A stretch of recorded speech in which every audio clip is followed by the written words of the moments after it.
Hello, everyone. This is Dr. Dravon James, and I'm on Your Superior Self. Oh, perfection. Dr. James, thank you so much for taking the time out of your busy schedule to join the show. I am excited. I'm a big fan of your work, actress on the hit series The Wire, filmed here in Baltimore. Um, you're the only person I know that can play two characters. What is it? The Sampson sisters? I think that's what it was. Yeah, they were the Sampson sisters. You're right. Thank you so much. I have to say, you should have won an award for that. I mean, it was totally breathtaking how you can be two different people. I mean, it was fascinating. So Well, thank thank you. yeah. So let's talk about you. You have this amazing company where you help people transform their lives, right? Yes. But your story doesn't start there. It starts out in South Chicago, right? Um, Yes. growing up I think you were homeless a couple of times there. Yeah. Yeah. It was an interesting childhood. And my mom, who recently passed away, I owe everything, my perspective, my perspective, my perseverance to my mom, an incredible woman who taught us to live life from the inside out, which is not really what we do in in any society, right? I don't think people really ever do that. They're very externally focused. They make all their decisions by what their five senses tell them. Not a horrible thing to do, but if you really, really want to next level yourself, you turn inward and you become your biggest champion and you start to see the good in everything. And my mom taught us that. Mhm. Well, I thought it was so fascinating how, like, your mom, even though you guys were homeless, you guys still made it to church, right? But you didn't go to Yeah. just to one church. You went to two. One Yes. was a New Age church. I think was what was the other one? It was a Pentecostal church. So if you know anything about the I mean, Pentecostal they're faith, two different ends of the spectrum. yeah, most people tend to think that, right? Until you really start to study beyond the surface, right? But they're so similar in the fact that they point to a higher being which you access from an internal connection, right? Mm. And so it was so interesting that when we were doing that, my mom would say, okay, do not tell the people on Sunday that you were in church all day on Saturday. I was like, and I was a kid, so I was like, why not? What's the big deal? She goes, oh, they would never understand. They just would never understand. But there is something to hearing things with a child's ear, because to me, they were really saying the same thing. And as I grew up in that, we'd have these bouts where we lived royally, and then we have, bouts where didn't have a place to stay. And so, but during those time periods, my mom kept that consistency of, we studied in metaphysical church, New Thought church, and then we studied at Pentecostal church. And I just became fascinated with how people saw these two worlds so differently, and I saw them so similarly. Mm. Wow. What was that like though, being homeless, like in and out of different homes, right? As a family, right? What was that like for you? Because we had such an interesting, I don't know that, of course, it wasn't comfortable, but it wasn't total despair. We may stay at this family's house or that family's house or walk for a little while, but we were always together. And I think that was the good thing. I hear about people whose families get split up, and I'm so grateful that my mom had the strength to keep us all together. She had three children. I'm the oldest of three. And so that was always comforting to know my mom was always going to be there. But yeah, it's always great to have a place to stay and to Mhm. be consistent, And so when that happened for us, that was good too. But the love was always consistent. And I think that made all the difference in the world. I'm a life coach and an executive coach, and I hear stories of people who grew up in tremendous wealth, right? And have such loneliness, such holes in their heart. And then people like myself who didn't grow up with any of that, but had tremendous love. And, I Mm. guess the idea is to have a happy medium. But as long as you have family, and I had my mom, my brother and sister, it wasn't as bad as it could have been. Yeah, for sure. Do you look back, like I'm doing a lot of journaling for gratitude, right? Do you ever look back at those times and can you find gratitude for that? all of the time. It's so interesting. I think I started journaling when I was like maybe in the ninth grade, and I have most of those journals. And sometimes I'll flip through them and I can read the passions of this young girl, and I can still feel those emotions. But I am so grateful for everything that I learned during that period in my life. I laugh about a lot of it because, now at this age, you look back and say, oh my gosh, you thought that was so serious. But I'm so grateful that I do know what it feels like to be loved. I do know what it feels like to persevere, to be counted out and rise and know that that's possible, right? To be living Mhm. proof of that. So yeah, there's a lot of gratitude there. Mm. When you were playing the one of the Samson sisters who wasn't so well off, could you relate to that character as far as like maybe you're growing up in I don't know what South Side of Chicago is like, not really sure, so I can't really Yeah. connect with that, but did you find being homeless, like being in that environment, because West Baltimore and people that live in Baltimore are familiar with some of the environments that are locally here, could you connect with that character at all? Well, it's so interesting because one of the things that I embrace as an actress is that we all have everything inside of us. So I've played white women on stages, right? And I believe that if we dig deep enough and we're really, really vulnerable with ourselves, we all have everything. You could be the president of the United States, or you could be a crackhead. We all have that in us, right? We all have that potential. So being able to access that, I think being able to see, I grew up in Massachusetts at one point in my life, really posh life there too. And being able to go through both spectrums is easier for me because I've seen a lot in my lifetime. But I think as an actress, it's easier to let down my guard and see. It was Queenie was that particular character's name, and see her as a woman, Mhm. and not so much as a woman who had, maybe a drug or substance addiction, but just as a woman who had emotions that ran deep and raw, and to be her from that perspective, who happened to maybe, uh, soothe herself with substances, right? Mhm. But she really is just a woman who has come on hard times, who can't relate to that, right? So yeah, I think Mm. everything in my life, and I teach this in my everyday peace philosophy, is that you leverage everything, App, what you wanted to happen and what you didn't want to happen in your life, but happened, right? The good and the bad and everything in between. um, Really, growth is knowing how to leverage all of that to Mm. present yourself to the world as your best self. Mm. Ooh, that's pretty deep. Actress, coach, how did you become a pharmacist? That you're probably the first person to ask the question the right way, right? Because some people always say you're a pharmacist. How did you become an actress, right? And so I did a play when I was in third grade, and I auditioned in third grade for a play called Ladies First, and I didn't get a role. In the fourth grade, I auditioned again. I got a role, and I was like, oh, this is what I want to do with my life. And then I got some local theater in high school, and my mom said to me, education is the best way to a secure and safe life. And I was a really, really good student. Like I got great grades in math and science. And she said, you should go to medical school. And I thought, oh, okay.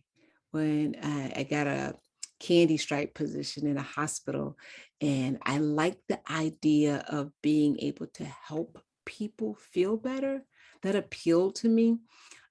Hospital settings didn't necessarily appeal to me, but I thought, oh, my mom knows best. So that's how, and then, so I was going to medical school, and I got introduced to some people came to my high school that were from pharmacy school, and they convinced me, go to pharmacy school first. And then you'll be able to make money while you study for your MCAT. You won't be struggling. I thought, oh, that's a good idea. And luckily, I met those people, because when I went to pharmacy school, I realized that I was meant to help people, but probably in a different way. So I thought, well, I'll go ahead and get my doctorate degree in pharmacy, and that will still leave space and time in my life to pursue some other things. And I was right. It has. So I've been able to, have a wonderful career, spans over 30 years as a pharmacist running hospital pharmacies, and still do my acting and my life coaching. Mm. So, oh, that's just packed full of success, right? Um, you, I'm assuming you were traditionally trained and like, materialistic viewpoints of, like being a pharmacist, it's got to be cause and effect, right? Like scientific theory, Mhm. empirical evidence, systematic observations. But now you start talking about a book that has influenced your life. Was it Neil? What's his name? The positive thinking guy. Oh, Neville Goddard. It Okay. is okay. So how does all right? So so you're traditionally trained in materialistic viewpoints, and then or you get your doctorate in pharmacy, and then you start reading Neville Goddard. That has to be a complete 180, right? Or maybe not a 180 because you kind of were raised in a new age church. But how do you meld those two? Oh, I'm so glad you asked this question. It's so amazing. So yeah, I was raised with this thought, right? That thoughts become things, right? And so I've always lived in that space, believing that, it is my responsibility to vibrate at the frequency of the answer, not the problem. And so, Neville Goddard fits right in there, talks a lot about using your imagination. And I love that, and, understanding that words become things, and, our emotions, there are just our world is an out picturing of what we have going on in our inside. So Mhm. that resonates with me so much. And then pharmacy, because I've always been a person who reads, anything I can put my hands on. And even when I don't practice, bedside manner anymore, I do more of administration things. But when I was there, it was an opportunity to always talk with people. Yes, I'm talking to them about their drug therapy, but to really get in there, I guess I've been life coaching my whole life, right? To really get in there and talk about, hey, the medication alone is not the answer, Mm. right? You have to bear witness to what you believe to be true. You've Mm. got to agree with this process, and all of that, and it's mindset. We talk so much about it now in mainstream, but 30 years ago it definitely wasn't part of the pharmacy scene to talk about mindset and mindfulness and mindful living, and being present. That wasn't part of traditional patient counseling, but I did make it part of my process to talk to people about, hey, how you approach this is going to make a big difference in your outcome. So I've been able to marry the two quite nicely. Ooh. What do the other pharmacists say when they hear some of that philosophy? Well, everybody has their own practice, and you have to have respect for that. I also like a lot of naturopathic medicine, right? So, there's people have different viewpoints. I think now it's easier because we do have a lot of this mainstream, right? We've got herbal therapies that are mainstream. We got yoga, we got mindful Mondays, all these kind of things that are happening on jobs. So it's more mainstream. 30 years ago, not so much, but luckily for me, I was a consultant. So I was kind of doing my own thing, and I didn't have colleagues all around me all the time. So I was able to kind of branch out and be as creative as I wanted to be in my practice. Mm. Yeah, I think it's interesting, right? Like, I like that you're advising your patients or clients that it's not like pharmaceuticals aren't the end all be all, right? Like I feel like that's a Yeah. band-aid, right? That's treating the symptoms of a disease, right? What the Yeah. preventative measures are, um, the work that you have to put in yourself that is more positive and mindset and positive in thinking, positive health, positive psychology, uh, positive spirituality. All those things kind of help with the preventative side of the disease to get in front of it to kind of mitigate it from ever happening. um, how do you start those conversations with them, right? Like some people are more open to this, right? Some people are more open to the power of the mind, the powers of thoughts, the powers of consciousness. How do you how do you get your foot in there? How do you get your foot in the door?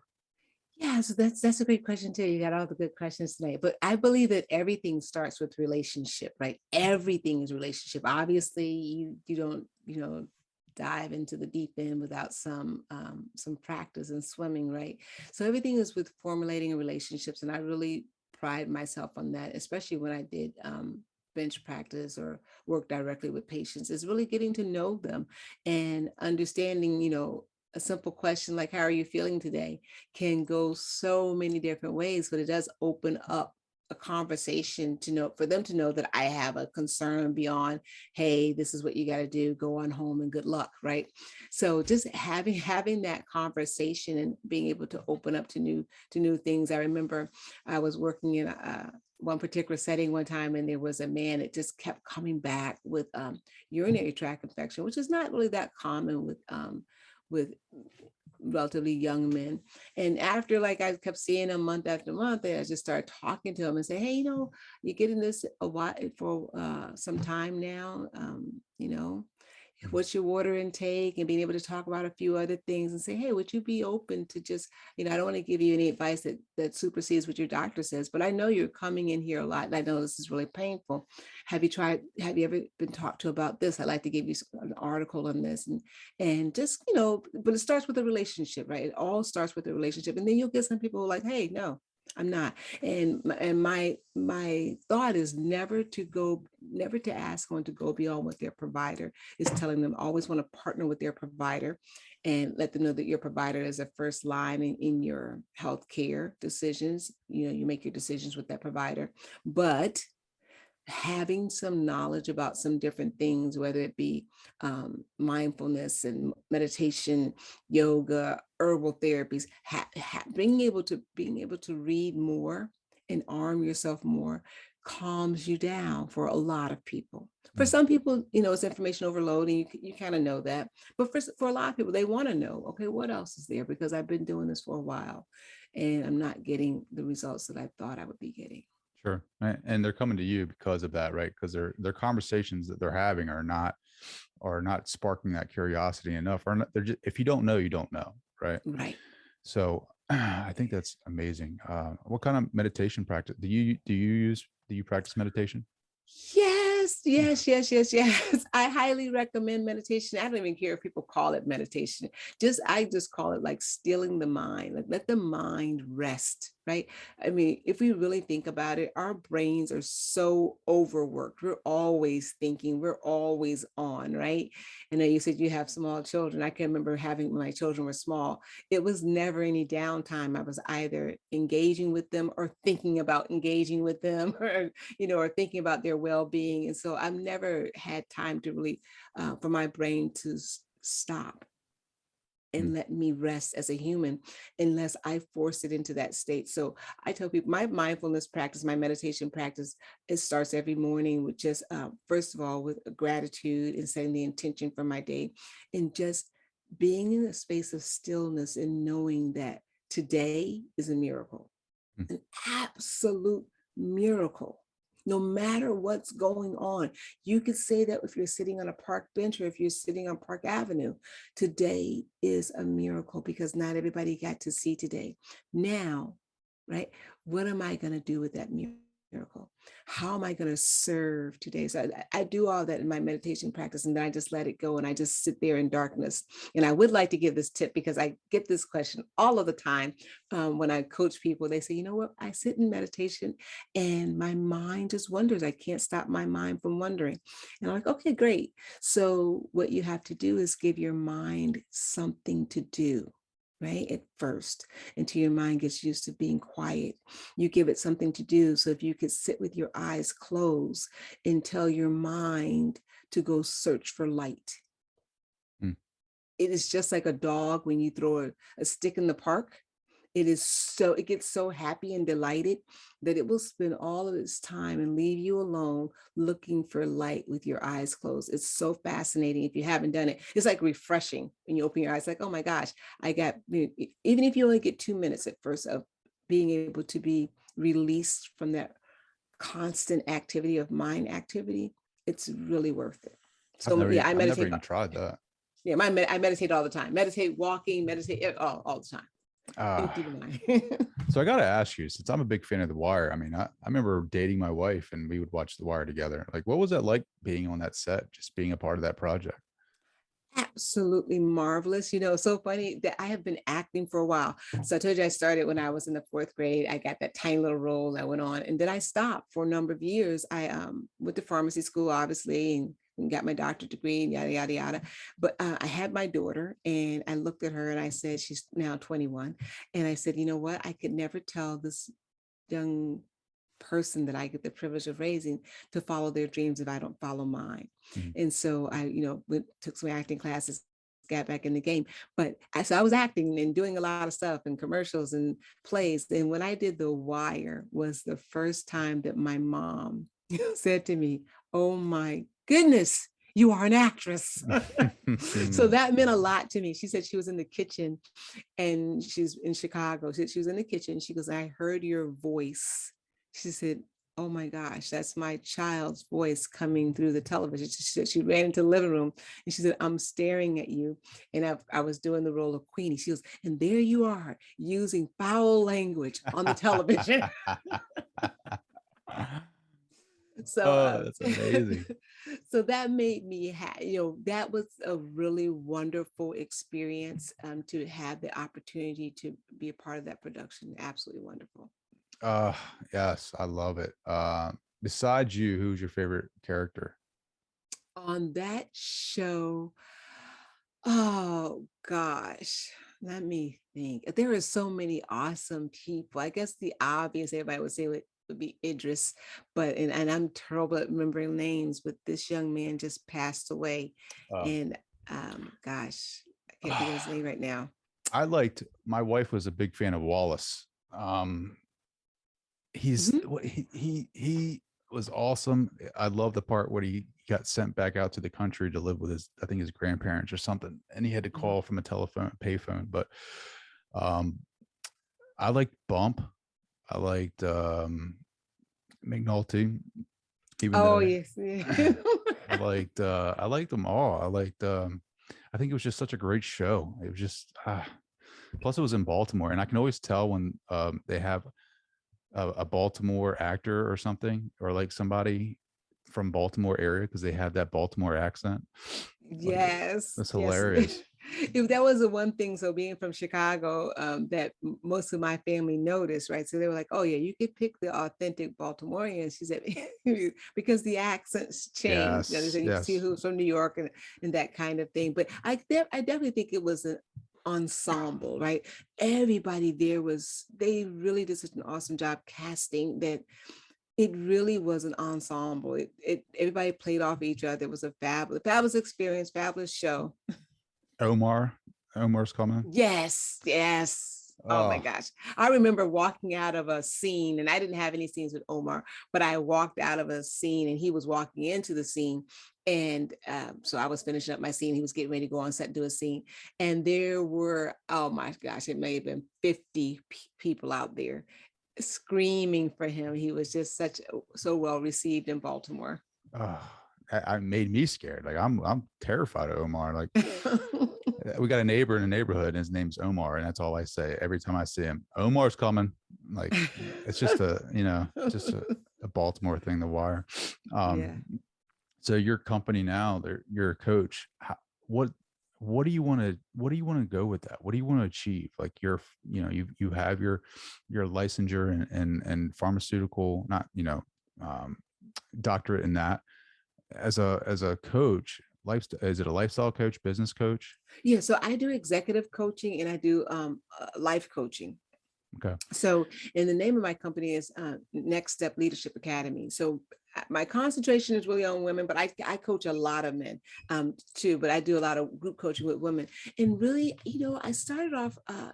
I just really wanted people to know that wherever they are in life, whatever they're experiencing, their story is not over.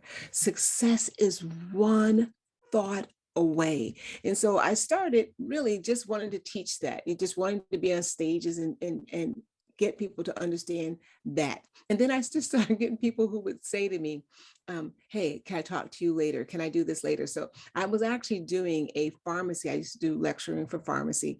And at the end of my lecture series, I would always give an everyday peace moment, like something, mindful, something that I was working on, something that I was studying. And then I got invited to do a keynote speaking event one time, which was not unheard of. I did it from pharmacy all the time. But when they called me, they said, hey, we don't want you to come as a pharmacist. We really just want you to come and do that everyday peace thing that you do. And I thought, what? So, and again, I wasn't thinking that I would do any life coaching because I really was passionate about acting and I already had a full-time job with pharmacy. But as I kept going along in this, I would get people who would sort of call and then say, hey, when can I see you? And I remember somebody said, well, how much do you charge? I'm like, charge for what? And they're like, oh, I want you to coach me. I'm like, wow. So then I thought, well, let me go back and get, Yeah. some learning behind this, some official learning. So I went back and I did that and I love it. But my goal is really just to work with people who are ready to move to their next level of greatness as they define their next level of greatness. So I work in the areas of health, wealth, and relationship. I call that the pyramid of success, triangle of success, pyramid of success. So I look at those three areas of life and say, hey, where are you? Where do you feel that you're not in harmony and could use some flow and to get to your next level of greatness? And yeah, that's my goal. Is really simple. I want people to realize that no matter what's going on, no matter what it looks like, it's not over. One thought away from your next level of greatness. I love that. You also have your own radio show. Yeah. Everyday Peace. Dr. Dravon James, Everyday Peace. Yeah. On Unity. Yeah, and it's another one of those things that I wasn't starting out to do, and I tell people this all the time, right? So know what you want out of life. I really have a desire to help people, and I know that through helping other people, I help myself, right? So it's not all altruistic, right? It helps me. It reaffirms my belief all the time, and that we are so much more alike than what we are different. So I was having to have a conversation with a friend. They said, "Hey, would you be interested in getting your own radio show?" I was like, "No, but not." Right at the time, I never, I was like, I don't know enough people to have a radio show. I could never do that. And I think we've maybe been 3 years now, maybe longer. Really? And yeah, we do a show every Monday from 5 to 6 p.m. Eastern time, live shows. So we're live on the air, and we've had a guest. Gosh, I think maybe we've only missed having a guest maybe 3 or 4 times, but so it's been great. It still is great. And the whole objective behind that show is to teach people how to have peace in their life, wholeness, completeness, nothing missing, nothing broken, totality, no matter where you are. I always say, whether you're on the park bench or Park Avenue, the same peace is available, because it does not come from the car that we drive or the house that we have or the job that we have, because we don't want anything unfortunate to happen, but we do know that life goes in cycles. And still, whatever cycle you're in, peace is still available to you. And it is the answer. It is the answer and the solution to you reaching your next level of greatness. So knowing how to access that. So we bring guests on that, that talk about different ways to get to your wholeness, your completeness, your nothing missing, your totality. I think it was you. You said, it's going back to the cycle. It's like you're either starting into the problem, you're halfway through the problem, and you're coming out of the problem. Oh my gosh. And someone told me that, right? And I was much younger when they said that. And my heart, I still remember how I felt when I heard it. My heart just sank to the bottom of my stomach. I was like, no more problems. I started studying this concept that I call peace when I was 17. My brother gave me a book, The Power of Positive Thinking by Vincent Peale. And when I started that book, I had graduated high school. It was the summer before I was leaving for college. I don't know, read the book over 20 times. It's a tiny little book. And when I read it, I said, oh my gosh, this guy, Vincent Peale, is teaching me how to never have another problem in my life. Now I was 17. Right. So I realized after years and years of studying that no, he was teaching me how to leverage everything that happened in my life. But I was 17 at the time. And I thought, well, I really want to have a life with no problems. I really want to be a good person. I really want to make good decisions. Right. And when someone said to me, hey, Dravon, and life is a cycle. You're either going into a situation, coming out of a situation, or in the middle of a situation. I just felt like, no way, that can't be it. But that is it. That really is it. And it's okay. It's totally okay. We'll all be just fine. Wow. I just think some of the new age stuff is so fascinating, right? What is the misconception of that, right? When people hear new age or new age, um, I think like unity, right? They're a different type of platform, right? Like when they hear new age, new thought, like what are some of the misconceptions about that?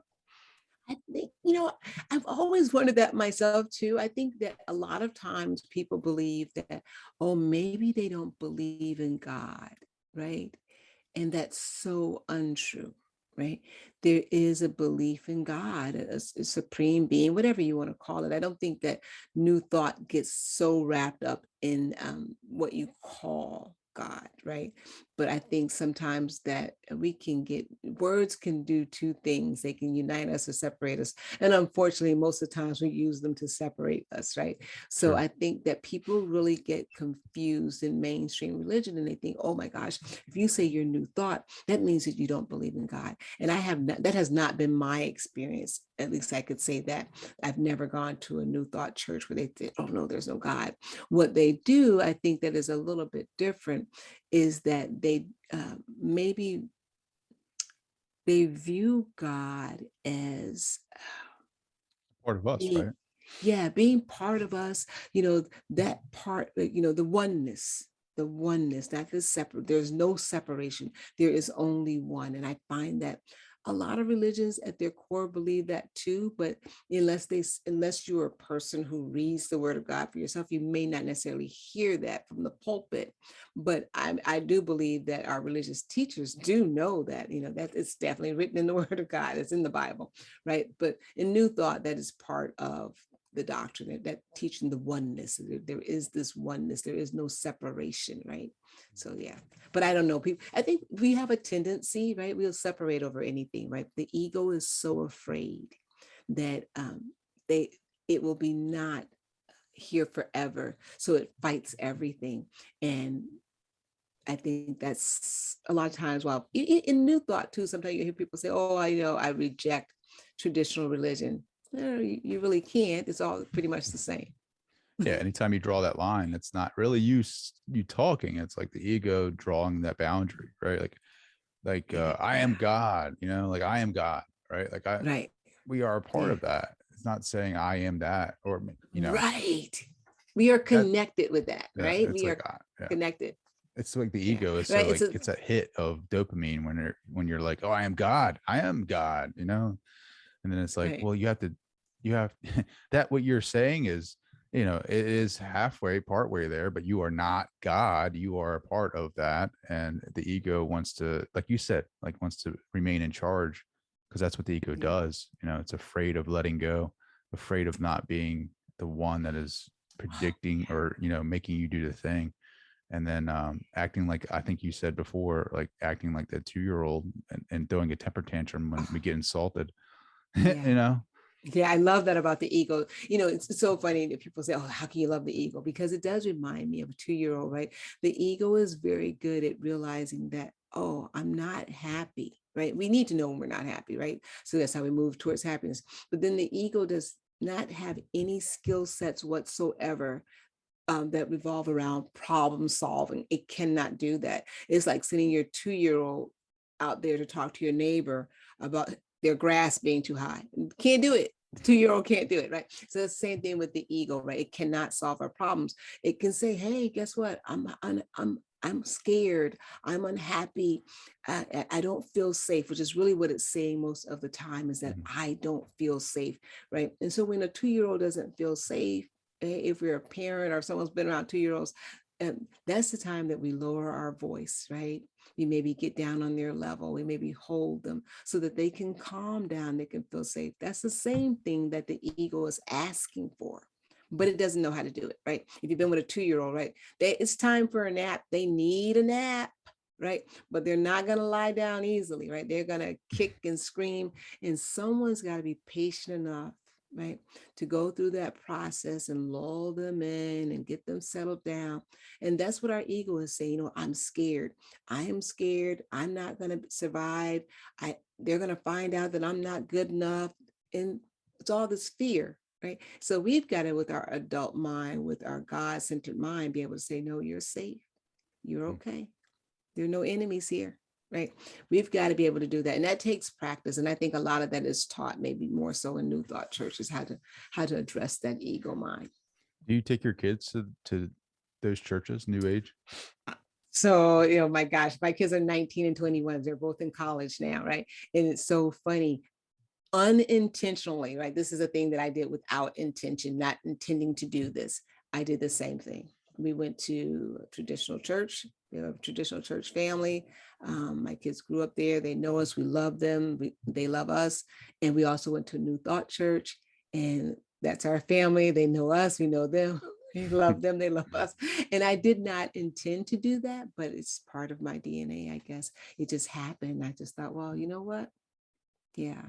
We're going to check. Do your kids ever question that? Like, do they ever question the different theories, not theories, philosophies, as far as, I think traditional religions view us as separate, whereas New Age does view us as more connected. Do they ever ask about that? He's so funny. So my daughter, not so much. And I grew them, I taught them, I guess, similarities. Like we would come home, I would say, okay, remember we heard about this in church on and this is bad. We went to 2 churches on Sunday. So they probably were so mad at me. But so I was saying, remember you heard this at our first church and then you heard this. What do you think about that? Can I show you where that comes from? And so we do that kind of talk in the car on the ride home. And I try to make it as fun and as part of the culture as possible, right? And so we'd have those discussions. And my daughter, she's pretty much seemed to, both my kids understood, but my son, I used to use as a punishment. I don't recommend this, but when he was, doing his stuff in middle school, I was like, okay, what you're going to do is you're going to read this chapter in the Bible and you're going to talk to me about it. This kid of mine would go and find and God slayed this person and this. He goes, here's your God for you. So he would ask me those kinds of questions like, oh, is this a loving God? And then we'd have to have this talk in about allegory. And so some things in the Bible are meant to emphasize other things about our character and all that kind of stuff. So that we'd have those conversations. But I think, the proof is in the pudding. I got 19 and 21-year-olds. So we'll see how much of it they took and made their own as they're making their choices about worship. Yeah, look, it's just so interesting, the two different philosophies on that. It's just, I think for me, my kids, my oldest is starting to ask questions now, really about what the podcast is about. My podcast is about, I tell them life, right? I think it's very important to have a foundation, whatever that looks like for you, whether it's traditional Catholicism or Methodism or whatever it is, right? But for me, I have a very New Age mindset where I do believe that we're a part of that higher consciousness, and you don't need to feel guilty about who you are. I think it is everyone deserves to be loved. You are love. You are a part of that, and I don't draw lines. I don't see people, as better. I think we're all that anyway. So Jesus's message was, and when I meditate, I have a lot of conversations with him that feels a lot better than any church sermon that I've ever been to. A lot of conversations I've told him once that I loved him, and he says, well, if you love me, then you love yourself, because we are the same. And things like that, right? But to have a conversation with an 11-year-old about that right now it's tough, because one, they're being taught something totally different than what I'm teaching or what I'm talking about on the podcast. So it's hard for him to kind of really grasp his mind. And I don't want to blow his mind too soon, So it's like, it's nice to talk to parents that have this type of background and philosophy, right? Um, Yeah. so I'm just very curious about how you were to have these conversations, because they can be hard. Oh, it can be so hard. And I love the fact that you mentioned the word love. So I would always, say that, so you can love because you are love. That is the essence of you, right? So you are just love, right? But the interesting thing, I'm smiling to myself when you're talking about your 11-year-old, because right, so children are going through trying to find themselves, right? And at some point in, the culture's voice is louder in their ears than your voice or than my voice was, right? And so just watching all of that and still maintaining that, hey, this is your mom's belief, and in our house this is how we do things. And so and maintaining that structure for them, I think, made a huge difference. So, oh, my friends don't go to two churches, or they don't go, or they're unchurched at all. And why is it necessary that I go to church? Why is, I'm not even sure I believe this. I said, oh, it's okay. It's all right. You don't need to believe it yet, right? Mhm. You don't, because you don't even understand it. I can't say that I understand it, but I can tell you that there will come a time in life when you'll need to know how to make a decision. You won't know what the right decision is, right? But you'll just need to know how to make it, and you'll need a North Star. So all I'm doing is pointing you to a North Star. Mm. Right? You'll need to know, hey, this is the formula for making a decision. And you will not be able to use the culture for that, because the decision they made about this particular issue 30 years ago, right?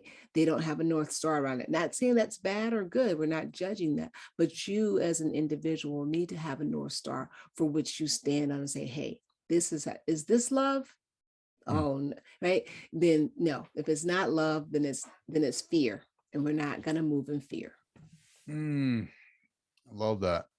What are you, how are you going to teach them positive mindset, like positive manifestation? Like, have you done that for yourself in your life? And I mean, uh, how do you teach that to your children? Oh, so we just had something interesting that happened in my son's life. So he's what they call a first year sophomore, right? So they have this thing in Maryland where you can go to high school and college at the same time. So he did all that, right? And so he said, "Hey, mom, he got a 4.0 his first semester, but he said my scholarship money, is didn't work out because they didn't give me all my scholarship money. How is that possible?" Right? When I got a 4.0. And so I said, "Well, wait a second." And he says to me, "I earned this money." I said, "Oh, whoa, whoa, whoa, slow down a second." Because scholarship money exists because, schools get funding, but alumni give money back. They earn that money, which they in turn decided to give to the school. So you don't earn money just because you're smart, right? I said, but you can change your energy to gratitude.